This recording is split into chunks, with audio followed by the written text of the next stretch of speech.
Um,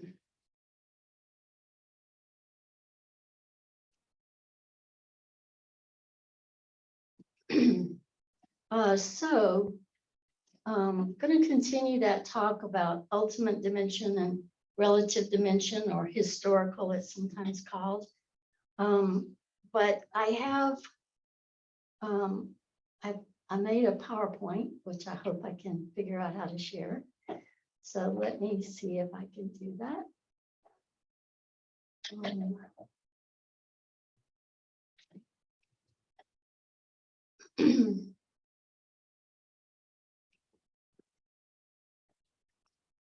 think I got it, Cornell.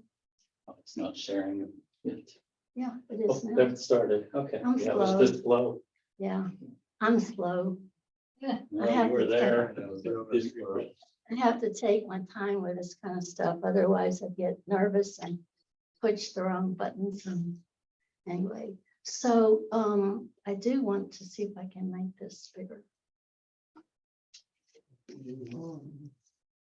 If I like view slideshow. yeah, I want to make it as big as possible. Is that an option? I was about to hit this thing, but that might be a bad choice.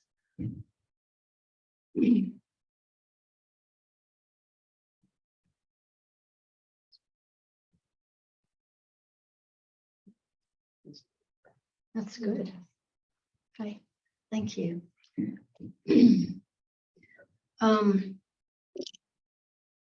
So I do this infrequently, so it's kind of new to me. Anyway, so you're looking at the wave and the water, relative and ultimate. And Paul, Paul is talking. Can anybody see the tiny print in the middle of the picture? I made it tiny so you couldn't really read it. It says, it's always now. Just a reminder. Okay, so it's supposed to go to the next picture.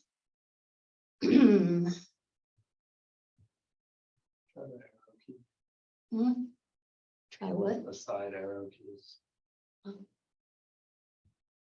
Ah, perfect. So we talked about this last time. We talked about relative or historical and ultimate, but I just talked a lot.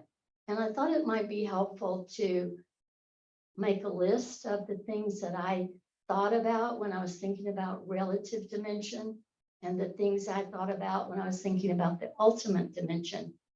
I started out with wave and water.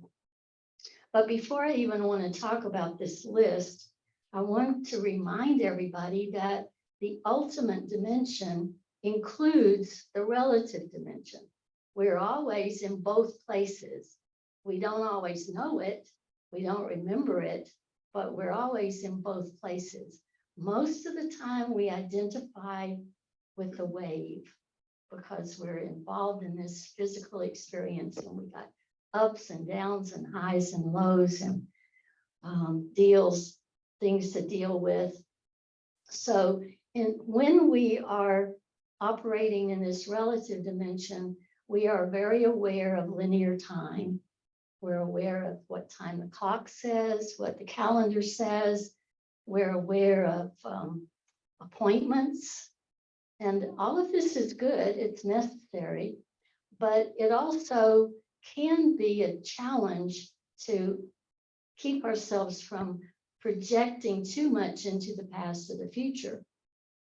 So we just have to remember that we are in the relative dimension. We are kind of operating in this linear time frame. In the relative dimension, there's continual change. In Buddhism, we call it impermanence. Everything changes all the time, constantly. And so we have to remember that as well when we are thinking about our daily activities. We can plan things and then they may or may not go exactly as we plan.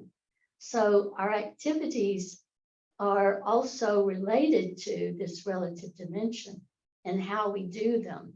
Relationships are the same way. Relationships with people, with jobs, with nature, all of our relationships are going to be impermanent. They're going to change. It is in this relative dimension, however, that we grow and that we learn because we're presented with challenges and we kind of sometimes get pushed out of our comfort zone. So that's when we grow. That's when we learn something. This relative dimension is essential if we want to be part of this physical experience. We're going to be in this relative dimension. And I put persistent because I was thinking about that quote from Einstein where he said something like, this reality is illusory, although it's very persistent, something like that. So when we are in the relative dimension, we can find ourselves being just stuck there, almost not thinking about the fact that we also are part of the ultimate dimension. In fact, that's where we come from, in my opinion. So we usually think of ourselves as a wave, but we are always water. And thinking about water, when we're in the ultimate dimension, like when we're meditating, often we can get to a point where we transcend time. We don't think about time. Time is irrelevant. So you may have thought when we were meditating, and when we finished meditation, you might have thought, wow, that was quick. And then you look at the clock and say, oh no, it was about 25 minutes. Or if you were uncomfortable or looking at the clock earlier, you might have think this is dragging on forever. So time is very different in the ultimate dimension. And in the ultimate dimension, it's always now, and you're always here. And the ultimate dimension is always available because it's always there. It's easy to access it, even though we often forget. It's easy to do it when we meditate. It's easy to do it when we just concentrate or think about our breath. It actually can be accessed with any one of our senses. The breath is probably the most reliable, but if we just look at things without judging or trying to label, if we just begin to see and actually really see what it is we're looking at, then we can reach that ultimate dimension. We can drop into it. You can also do it through your hearing or through touch or taste. So in all of our senses give us an opportunity to touch this ultimate dimension. Because it's ultimate, it's always flowing. In fact, I think I said last time, it's impossible to pin down a moment. As soon as you say this moment, it's gone. There is another this moment, and then another and another and so on. So there's no way that you can pin it down because it's flowing. There are many, many benefits to remembering that we are in the ultimate dimension. And I will talk about that later and probably a little bit next week as well. So before I go on, I want to give you an opportunity to tell me anything that came up for you when we looked at these lists, or questions, comments or questions. And while I'm waiting, last week I was reminded that we also touch the ultimate when we go out in nature. And we can just kind of be with it, just be with nature. Any other thoughts or anything?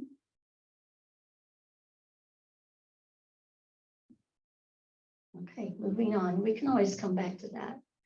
So when we are in the ultimate dimension, we are practicing one of the qualities of what are called the four immeasurables. One of them is equanimity. And I found this scale, which I thought was really interesting because you can see how balanced it is. Equanimity means balance, for one thing. And when we are balanced, we are unbiased. You can see all these wonderful words in here. We see things fairly. We are impartial, unprejudiced, even-handed. You might see some words that make sense to you. Equitable. I thought about some of the words that we use when we go around the circle and say what we're inviting in. And a lot of people invited patience, which is a part of equanimity. So I invited calmness, which also is a part of equanimity. If we are in any of those states of mind, then we are equanimous, and we are operating from the place of ultimate dimension.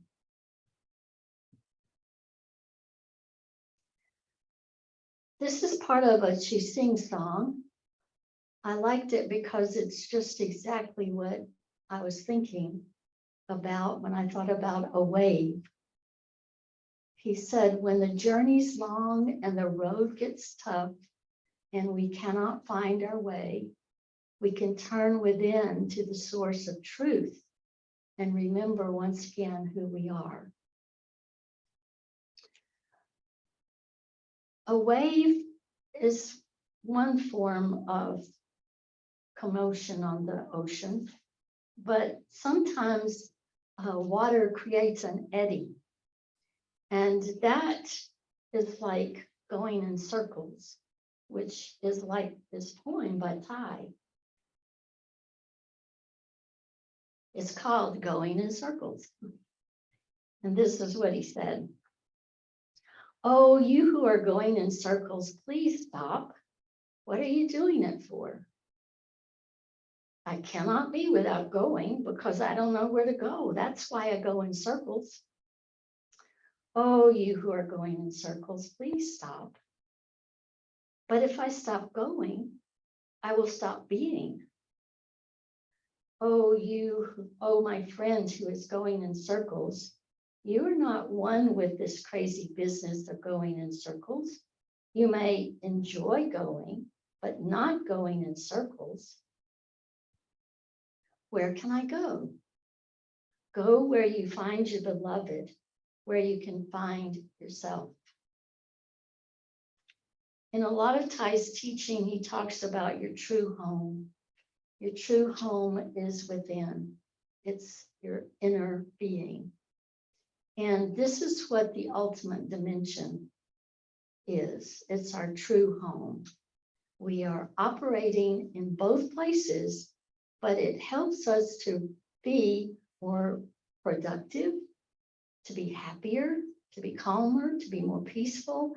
All of those wonderful things that we are inviting into our lives are much more present when we remember that we are actually in the ultimate dimension all the time, and that the relative dimension will change, and we can begin to learn how to flow with it, how to be okay with it. There was another reading that I wanted to share with you. This is just pretty much what I just said, but Ty says it so much better. He said, when we look deeply at our own nature, we can get in touch with its ultimate reality. This ultimate nature is free of birth, free of death, free of any notion, such as high, low, this, that, and so forth.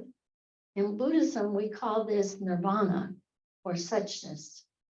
Nirvana is the extinction of all concepts, such as existence, non-existence, death, and birth. You have this dimension called the ultimate within you. In fact, you are free from birth and from death, free from existence and from non-existence. your true nature is the nature of nirvana. If you're from the Christian tradition, you could say that this ultimate dimension is God. The kingdom of God is free from birth and death, free from high and low, free from existence and non-existence. And then I'll finish with this.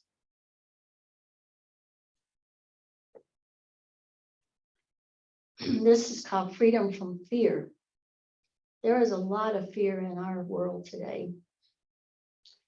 Tai says, Bodhisattvas dwell on the same ground as the rest of us, the world of birth and death, permanence and self. That's the relative world, right? But thanks to the practice of looking deeply into impermanence and non-self, Bodhisattvas are in touch with the ultimate dimension, free from the fears associated with ideas of existence and non-existence, one and many coming and going, birth and death. In this freedom, they ride the waves of birth and death in perfect peace. They are able to remain in the world of waves while abiding in the nature of water. So we could rephrase that last sentence and say, they are able to remain in the world of relativity, in the world of relative world, while abiding in the nature of the ultimate dimension. So we get to choose how we're going to navigate this. We're going to look at it as an opportunity, as an obstacle, as a challenge. There are all kinds of ways to look at it. This morning, I was actually reading the newspaper, and there was an article that I read, and I don't even know if I can do justice to it, but it was very odd because it was written by a man who was describing a book he had read. The book was saying that we have no choice, that everything is kind of predetermined, that things happen because of something else that happened, and everything that happened in your past impacts how you are now and determines what will happen in the future. And when I read that, I thought, wow, you know, he's not that far off from Buddhism, because we do have this notion of,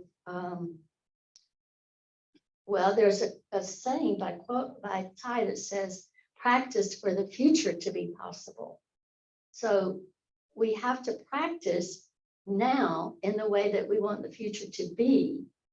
So in a sense, we do make a choice that propels us into the future. But I think we do have a choice, and that was that was what this book writer was saying, that we don't have any choices. We do not have free will. And I'm going to have to think about that some more, because it doesn't seem to fit with what I know and what I practice. It also seems like a very nihilistic point of view.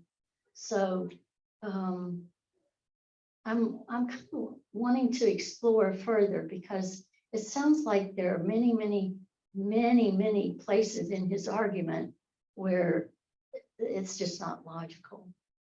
So that caused me to think about this idea of how we navigate the relative dimension, remembering that we are also a very important part of the ultimate dimension.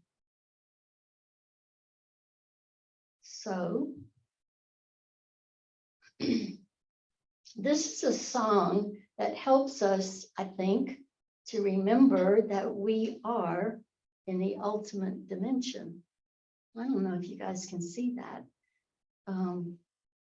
It simply says, I am remembering, I am remembering, I am remembering, I am remembering who I am. And then it says the same thing again. I am remembering 4 times.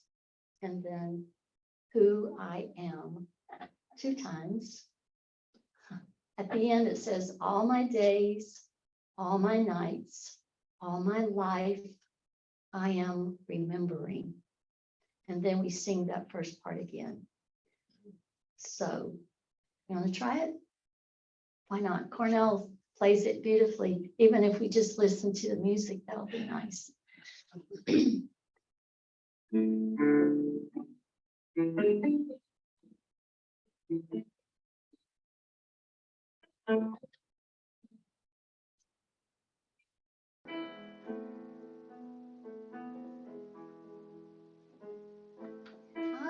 am remembering.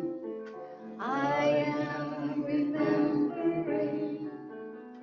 I am remembering.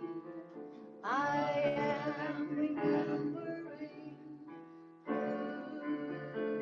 I am.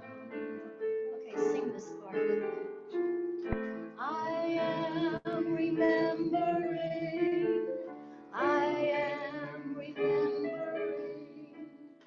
I am remembering. I am remembering who I am. Repeat that again. Who I am. All my days, all my nights, all my life, I am remembering. Okay, you can do this part now. I am remembering. I am remembering. I am remembering. I am remembering who I am. I am remembering. I am remembering. I am remembering. I am remembering who I am. Who I am. Cornell, would you just play it through one time and just let us listen and think in our heads? I am remembering.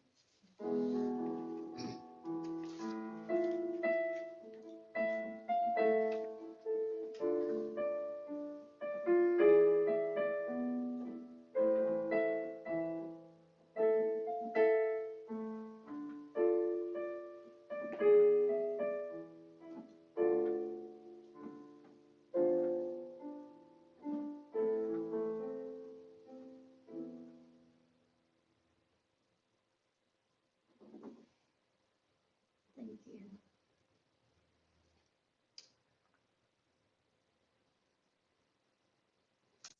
So we're back to wave and water.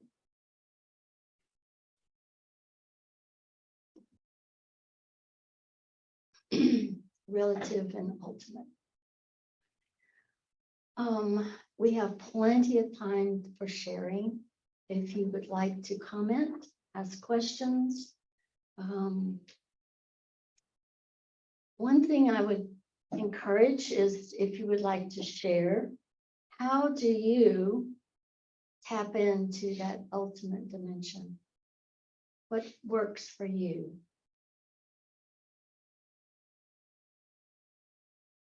Yes, Jen? Jen buying. When I look at the list, relative and ultimate, it reminds me of mundane life versus transcending. So the Monday is the relative life that we have to live. But like coming here, for example, doing meditation, is kind of a practice of ultimate to transcend the Monday life that we live, and that's one of the reasons that come is like to get away with the relative and to have an opportunity to practice your transcending moment. So meditation is one way of transcending the mundane, and also say seeking beauty in arts, literature, music. And these are the moments of people who like science might do kind of scientific explorations. All these things will help us to transcend the mundane and go into another plane of consciousness. Thank you. Lisa Bellion. I was really struck when I first read about the wave in the water, and I found that metaphor extremely useful and in the book. And I think it's the heart of Buddhist teaching. Is that right? I'm sure it's in that. You find it in a lot of his books. Yeah, it's. I remember reading a part about the wave. The wave needs to know that she's already water. And I mean, that I've heard a lot of metaphors about being a part of everything, but that hit me in a way. And so all I need to do is really think about that. And the idea that we're all water, and that, there's the surface and the wave can do its thing. But way down deep underneath, we're all that. And so for me, that metaphor is really powerful, and I love the picture that you started Thank with. you. What you just said reminded me that we I just now it went. It'll come back. Yeah, it's okay. I don't know what I was going to say. Somebody else talk. June. I was gonna ask a question actually. Okay. June going in. Yeah, thank you for the beautiful picture and the list. My question comes from being pleasantly surprised at the always available part. And you also mentioned that it's available through senses. So I'd love to hear more about that, because to me, the word ultimate too, like I thought it was the dimension that we can truly access once we reach certain level of awakening or enlightenment. So I'm curious to hear about how it's always available and how senses can inform us. If you could give us more information. Sure. It's always available because it's always happening now. So we can access this ultimate dimension anytime. We don't have to wait till we're enlightened, or even, have not reached nirvana. I mean, there's little moments of awakening in our lives all the time. And the more we recognize them, the more we water that seed and help it to continue to grow. So I know that you're a musician, and probably when you're playing, you lose track of time. So that's just one very small idea. But also when you're quiet, I find, for instance, I draw mandalas. And when I'm drawing a mandala, I don't even look at a clock. I'm just there with that, piece of art. It's not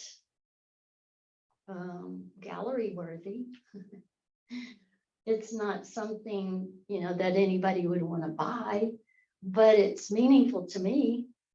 And it's really a really good way for me to get into this ultimate dimension briefly. But what I have found also is that the more I remember this idea about being water, oh, I remember what it was. I'll come back to that. It's interesting to me that we as humans are what, 75, 85% water. So, it's why the metaphor sticks with us, I think. But any of our senses can be used to get us into a state of the water. So if you're listening, for instance, in fact, let's just experiment with that. Let's just close our eyes and just listen. And do your best not to try to name anything. Just listen.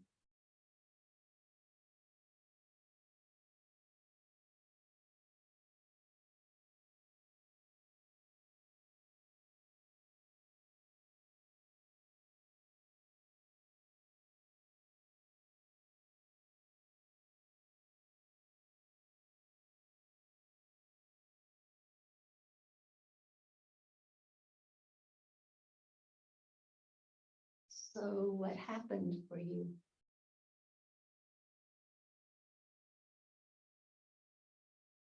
Did you drop into a place of stillness? I did. And it was quick, wasn't it? Of course, we are sitting in a place where it's very conducive, but I have tried this in places that are not necessarily conducive. It's not easy, but it's getting better for me. I'm spending a lot of time in doctors' waiting rooms now because my mother is going to the doctor a lot. And if I close my eyes and just listen, I hear people talking, but I try to avoid paying attention and in the way that I can understand what they're saying. And then the words, the voices become almost like a part of a melody. To me, it has a pitch. And so then it becomes something other than waiting room, it becomes something very different. So I think experiment with it and see. Some of your senses will probably work better for accessing the ultimate. Some are more challenging. Anyway, did I answer your question? Okay. Thought I was rambling. Yes, Santos? So when you mentioned relationships and the relative, you talked about relationship with people, your job, whatever it is, right?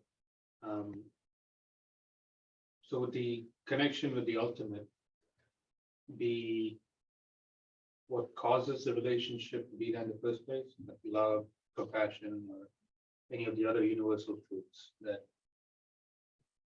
typically we tend to feel? That's a good question. In a relative dimension, relationships can form, I guess we're talking about personal relationships, Sure. people with people.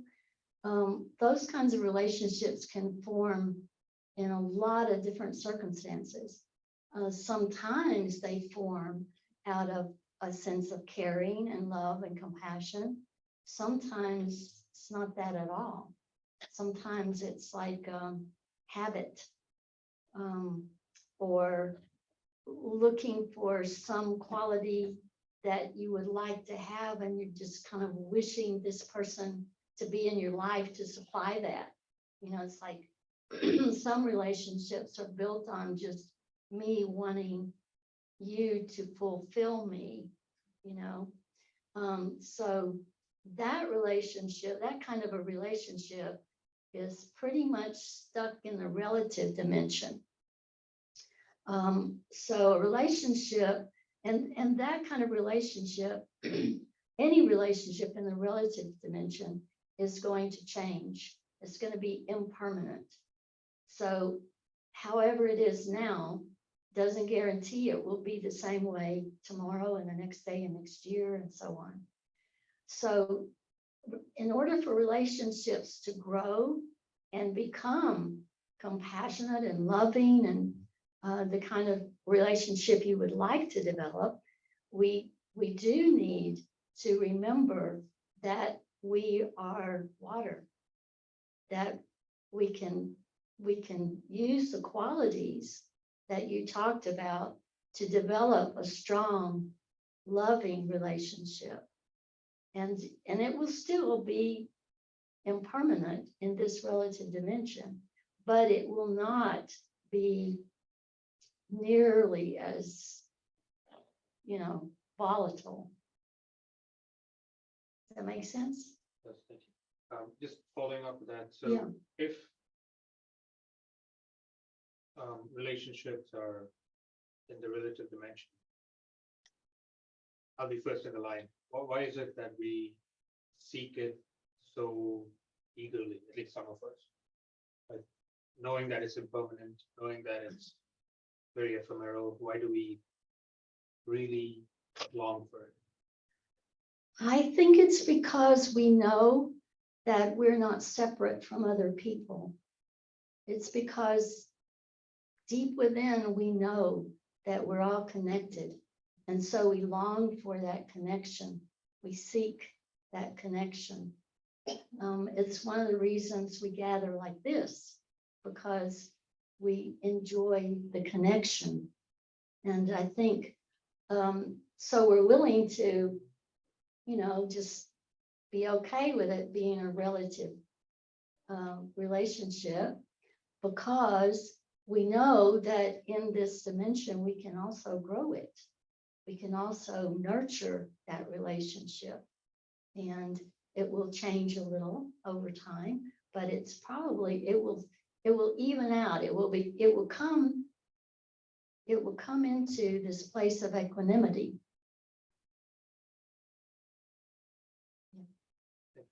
Thank you. Good question. Can you please go back, Yes. please? Okay, I'm Alex calling in. I'm a little bit confused about the continuous flow that is mentioned in the ultimate. And I understand that that refers to the fact that you cannot isolate the moment. Mhm. But what bothers me is in the relative world, flow is a kind of physical definition. Mhm. If it's water flowing, how much water flows to the surface in an amount of time? Right. And I'm stuck there because I read continuous flow, I'm thinking about the relative. So what meaning does continuous flow have in the ultimate? I just can only tell you what it means to me. And I also want to preface this with when I start talking about the ultimate, and I think when most people do, it's like talking about God. It's talking about the infinite. And words sometimes don't work, they don't fit, because we're talking in the ultimate about letting go of notions, words, labels, So when I was thinking about continuous flow, I was thinking about the fact that like the water, like an ocean actually, it's continually flowing to the ocean. And that old saying, you can't step into the same river twice, because it's a continuous flow. And that's what I thought about. Also, the fact that we don't use calendars or clocks or anything to describe the ultimate dimension. So that's the best I can come up with. Thank you for your question.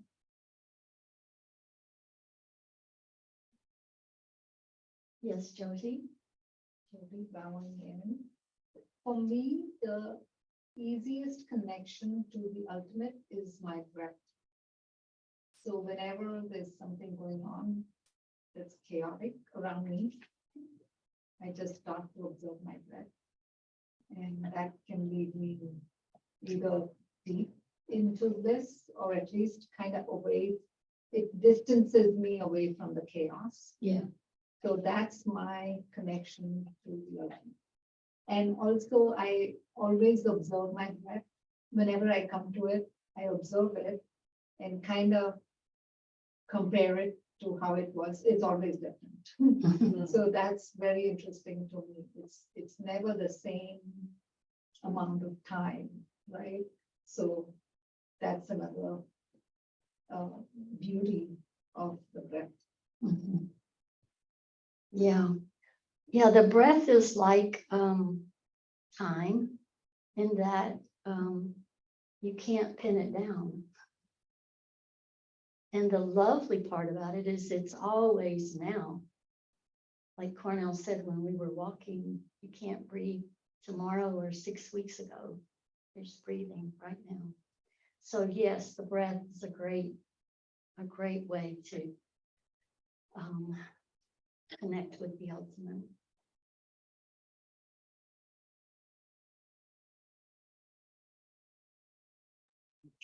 Paula bowing, oops.